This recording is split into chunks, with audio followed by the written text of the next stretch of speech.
How's it going, everybody? This is BeatTheBush. Today, I'm going to go over all my income sources for May and all my expenditures for May. I figured this might be interesting for you guys on how I spend my money as a multimillionaire for one, as a retired person, and also as a YouTuber. For the month of May, I spent about $6,900, and my total sources of income all adds up to be about $6,356. So I actually spent more money than I took in. You guys might be wondering why I earn so little. It's because I haven't been uploading as many videos lately. Part of being retired is I get to choose what I want to do even if it doesn't make much money. This video is brought to you by Uplift, who in my opinion makes the best sit-stand desks out there. If you use your desk pretty low, then you don't want any kind of frame in the way underneath the desk. T-shaped frames will only give you about 10 inches of clearance before your knee could potentially hit the frame. This Uplift desk gives you a whopping 16-inch of clearance, removing any possibility that you can bang your knee. You can add an amazing assortment of accessories to this desk, including the desk extension, this desk organizer, this LED desk lamp, this very soft standing mat, this writing mat to protect your desk surfaces, this Rocker X board, the privacy panel, this power strip that attaches to the bottom of your desk, this cable management sleeve. The hammock accessory can even lift up to a 200-pound person. Can rock left and right. This CPU holder. This is the flush mounted interface. It has 4 memory positions. Let's make it go to the max. If you spend more than 8 hours at your desk like I do, it makes sense to spend heavily on the things that you use the most. It's all about minimizing cost per use or cost per hour used. If you guys are interested in this really awesome desk, check out my affiliate link down in the video description below. Most of these line items, I actually get significant cash back because I buy gift cards at the grocery store, at which I get 10% cash back, but I have to pay a fee to buy those gift cards. So it's an effective about 8.8% cash back. So that's why you see here in health insurance, $378.74. This is after a cash back of $36.54. So even in healthcare insurance, I am getting cash back. And this is a recurring theme. Every single chance that I can use a Visa gift card and get some cash back, I am going to do it. Other instances like property tax and HOA, I cannot easily use a gift card.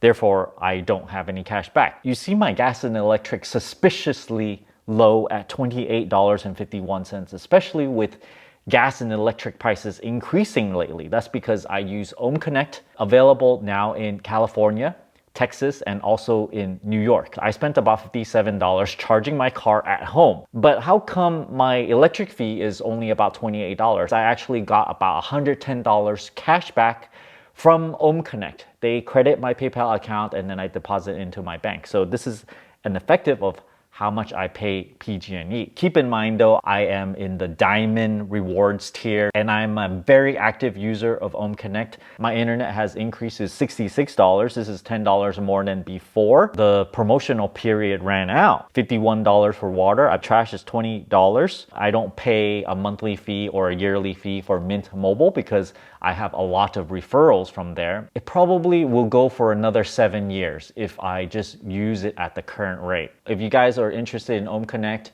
or Mint or whatever, in video description down below. Adobe Photoshop, I found that I really needed to use this to make my thumbnails for these videos. And I had a subscriber, let's call him Mr. L, and he works for Adobe, and he gave me a really great deal, $25 for 1 year usage. Otherwise, it's like $10 a month. Thank you to a subscriber who very graciously contacted me just so that I can have this deal. Car insurance is $96.64 after my cash back on gift cards. $58 for car registration. I have not paid any money for car maintenance for my Tesla Model 3 Performance in the 2.5 years that I've owned it, but I probably will need to buy tires very soon, and this is gonna cost me somewhere between $1,000 and $1,200 or so. Groceries is $44.65. Why is it so low? Number one, I'm doing a food purge right now where I try to get rid of everything in my fridge just so that I can eat everything first so that it doesn't go bad. Oftentimes you would see food go bad and you just have to throw it away. So every once in a while, I try to eat everything, including stuff in the freezer. If things are expired, I throw it away, and this will allow me to buy a lot less groceries. I also ate fruits from my yard. This is free, basically. I hardly even water the plants or anything, but every year, either figs or loquat comes out and I just eat them instead of buying fruits at the grocery store. Cash-wise, I spent $44 to buy groceries, and I used $64 worth of Safeway rewards credits. Restaurants, $365. You guys might think I don't even go out and eat at all, but here it goes. I've listed where I went and how much I paid. I paid for dim sum for 4 people, $122. Ramen, $34. Xiaolongbao, $16. This is really, really low because I used 2 $25 rewards from Westfield, and this lowered my bill from $66 to $16. Korean pastry, $7. Yakitori, $100 for 2 people. French pastries, $24 for 2 little pieces of pastry. But man, it was really, really good. There's a Cheng Feng place I got for $8. It's like porridge. Fried chicken, $32. Hong Kong dessert, $21. I don't go just to eat, just to get a full belly. It has to be somewhere that I find novel, somewhere that I really want to go, somewhere I think it's going to give me great pleasure, I guess, in eating it, and it better be highly rated because I'm getting somewhat of a pandemic fatigue and need to go out a little bit more to kind of live life. So my restaurant spending has gone a little higher. I also bought fast food, $7.37 at McDonald's. I used a 50% off coupon every single time through their app, and I used like some kind of rewards points for a McChicken. So I actually went there 3 times. 2 times I got quarter pounder with cheese and it's still $7. So, you know, if you just only buy 1 item and through the app, it can be very, very cheap to eat at McDonald's. I know some of you will be like, why are you eating that garbage? It's not healthy for you, but I just had this craving for quarter pounder. I bought a materialistic thing and an actual item that's $90.41, a laser leveler. It's a tool. You know, it's like a guy thing. Guys like buying cars, tools, camera equipment, consumables, $25, and finance charge of about $2. I don't normally pay finance charges. I don't pay interest for my credit cards ever because I always pay it off. But this time is different because there's no way for me to pay this credit card in time. So what I had to do is take a cash advance on the card, put it in the checking account of the same bank, and then pay itself. All of this is just to prevent a late payment.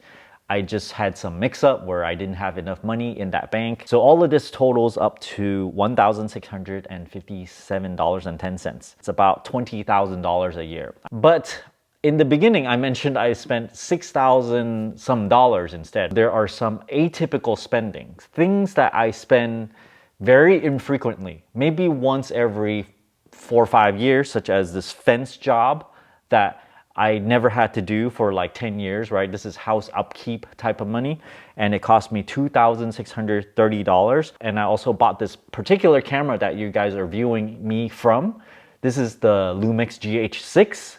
Referral link down below, and this allows me to record in ProRes 422. This thing costs $2,400, and after all this hoops that I'm jumping through, $94 of Amazon employee discount. I've worked there before, so I get a discount still, even though I got fired from it. This discount still works for me. I got $172 of 10% cash back through my gift card stuff I mentioned before.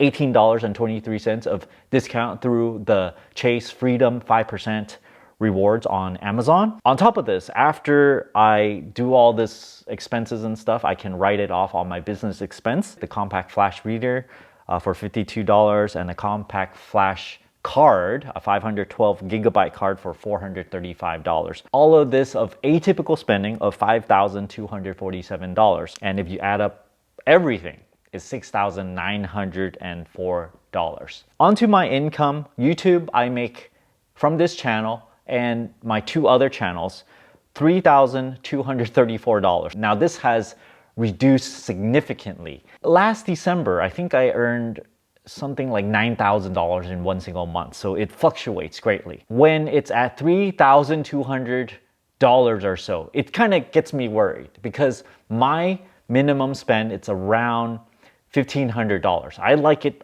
quite above this, maybe around $4,500 or so. I'll be comfortable, but I also have YouTube affiliates of $2,061. I got a coaching payment of $150, and Patreon comes in at $9.38. I bet you guys didn't even know I have a Patreon anymore because I never mentioned it. I also have side income. I signed up for a bunch of class action settlement cases a while ago and I got paid out $5.80. eBay sales. I continuously do this. It's just like a habit of mine. Always sell stuff that's laying around that I don't use. In the month of May, I got $342 and I have to pay $31. This is factored in already. So $32 of it was shipping.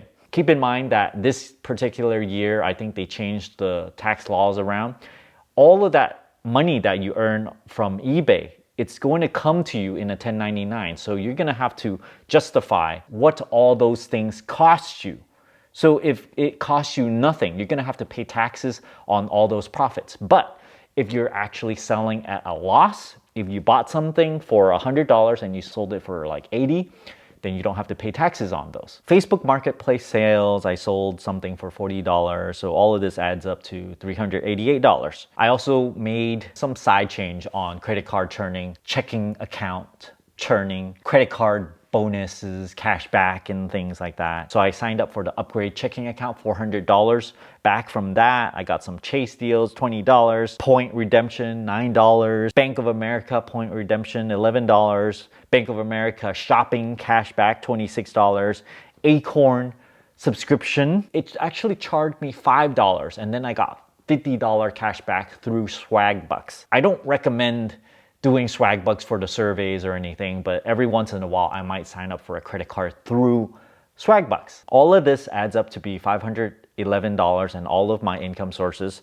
total $6,356. Does this worry me to spend over my income? It doesn't, because my fence job is once in a blue moon type of expense.